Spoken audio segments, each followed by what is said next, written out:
আমি এখনো পর্যন্ত কোথাও ভালোভাবে বিয়ের জন্য আমাকে পাত্রী দেয় না। আমার যখন একটা ফার্মের মুরগি কিনেছিলাম বাচ্চাকে খাওয়ানোর জন্য আজ থেকে 20 বছর আগে, সেই ফার্মের মুরগির গন্ধ নাকে বয়ে আমার আজও বেড়ায়। তাই আমি কিন্তু একটা প্রাইমারি স্কুলের টিচার হয়ে একটা দেশি মুরগি কিনে খেতে আমি আজও পারিনি। আমার কাছে 1 টাকাও নেই। আমি আমার ছেলেকে বললাম, বাবা ইলিশ মাছ বাজারে উঠে নাই। পরের দিন আমার ছেলে আবার বললো, বাবা ইলিশ মাছ খাবো। একটা পাঙ্কাশ মাছ এনে দিয়েছি আমার ছেলেকে, বলছি বাবা খাও তুমি, এটা ইলিশ মাছ। আমার ওয়াইফ আমার যে প্লেটে ভাত নাই, আপনি ইলিশের জন্য কান্না করছেন।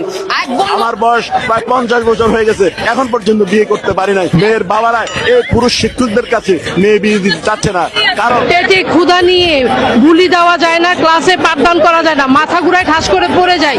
40 ঘন্টা 12,500 টাকা আমরা একটা ভালো জিনিস খাইতে পারি না, একটা ভালো পোশাক পরতে পারি না, নিজের একটা শখ আহ্লাদ মেটাতে পারি না, কোনো জায়গায় একটু বেড়াতে যেতে পারি না, শুধুমাত্র টাকার অভাব।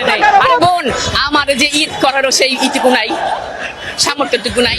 আমরা একটা কোন আইসক্রিম 50 টাকা কিনতে ভয় পাই, আমরা তারপর ওটাকে ভালো না বলে আমরা 10 টাকার আইসক্রিম কিনা দেয়। এটা বাস্তবতা। সরকারি প্রাথমিক সহকারী শিক্ষকদের সাথে কোনো পুরুষ শিক্ষকের কাছে মেয়ে বিয়ে দেয় না। ইভেন এরা বিয়ে করতে ভয় পায়। কেন ভয় পায়?